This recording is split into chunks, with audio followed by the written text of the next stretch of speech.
And it was during that time that these very strange, almost human but ape-like creatures were being spotted in this area. So my buddy Mark and I had went in roughly in the region to where they'd been known to be spotted. We'd set up camp and we'd spent, I don't know, maybe a couple of days in this area, but it was the last night before we were going to leave. We just thought, you know, it's bullshit. Nothing to see here, just another urban legend. And so I remember I'm laying down to rest and I just hear Mark yell out to me. He'd said, "John, get your ass over here and come take a look at this." And so I walk over and I just remember my stomach drops into my liver and we're looking at these huge, like jagged, just massive footprints. And I remember saying to him, like, "Stop fucking with me. What are these?" And he said, you know exactly what they are. And his excitement kind of juxtaposed my fear. I guess I never thought we'd actually see anything. I start saying, like, what, like, when did this thing pass through? We've been here for days. We wouldn't have missed it. He says, "I don't know. We've been asleep half of the time. Who knows?" He told me, "Go grab your camera. We're going to follow these tracks." And so we just walk aimlessly following these tracks. And I'm photographing them as we go. I say to him, like, "Do you think this thing saw us? Like, if it walked right past us?" Like, and he just says, "Well, it must have. Let's just be glad it's obviously friendly." At which point we'd both kind of just stopped dead in these tracks as we'd seen the entrance of a really dark, just daunting cave. I just said to him, "Are you sure you want to go in?" And without saying anything back to me, he'd just lit up his torch and started walking. At first everything seemed fine. We'd just walked a couple dozen feet in, and then we'd noticed something really out of place. We were prevented from going further by these like reinforced bamboo bars that ran up to the ceiling of the cave. And that's when I see Mark with this shocked expression as he's looking at the ceiling, and he said, "Oh my God, it's a trap."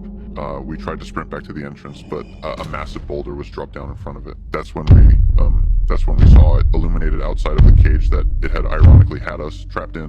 The face of this massive 15-foot tall ape-like creature. We were both just frozen in fear. This was actually real. It wasn't an urban legend or a myth. I thought my mind couldn't be further blown until what happened? It spoke to us. It said, "Stop looking for my kind." He said, "Let us be at peace as we've allowed you." The bass of its voice was unlike anything I've ever heard. It said, "My kind would crush your species like a bug." And he said, "Consider this your last warning," as he'd pulled a vine which raised the boulder from blocking the entrance. And we ran like hell back to our campsite. And at this point, I just want to spread the message that it told me.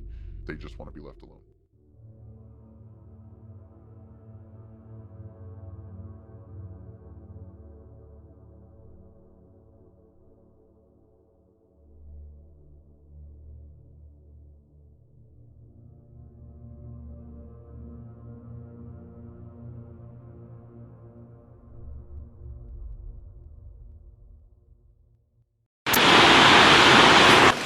La última bateria com queda?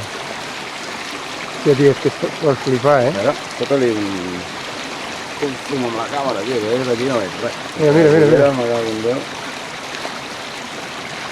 És que, tio, jo què sé, tio, semblen plumes, tio.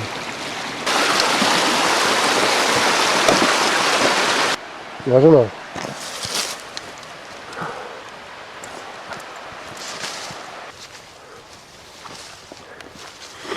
Segur que sento soroll. Home, tio, ja veus si sentim soroll. Des de fa rato que sentim soroll. Que sí, collons, que sí. Hòstia. Escolta.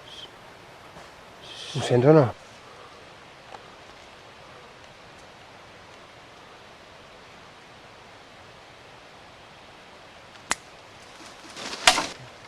Puta, Déu! Ei, va, corre, hòstia, va!